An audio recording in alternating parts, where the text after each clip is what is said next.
Maria est psychologue à Mykolaïv, dans le sud de l'Ukraine. Comme la plupart de ses voisins, elle se renseigne sur l'avancement des troupes ukrainiennes non pas à la télévision, mais sur Internet.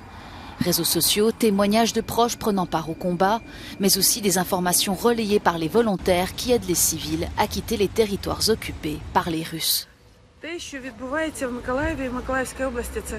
Ce qui se passe à Mykolaïv et dans ses environs est une horreur, une véritable horreur. Ce qui se passe à Kherson est inimaginable. C'est Boutcha numéro 2.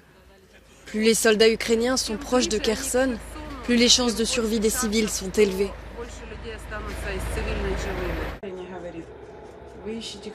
Un soir sur deux, Natalia cuisine et envoie ses plats pour les soldats ukrainiens.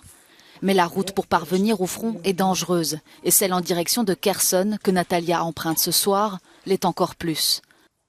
Un aller qui durait seulement 1 heure avant la guerre prend désormais 6 jours.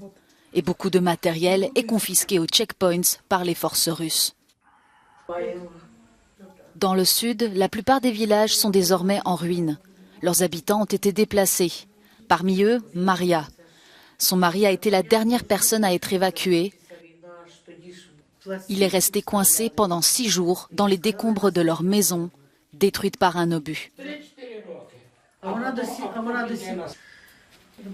Mes petits-enfants, mes enfants sont de si bonnes personnes. Tous. La guerre nous a dispersés. Vous avez tous dû quitter votre village ? Oui, et notre petit-fils est retourné là-bas et a sauvé son grand-père. Le jeune homme s'est précipité dans la maison familiale alors que le village était sous le feu des bombardements russes.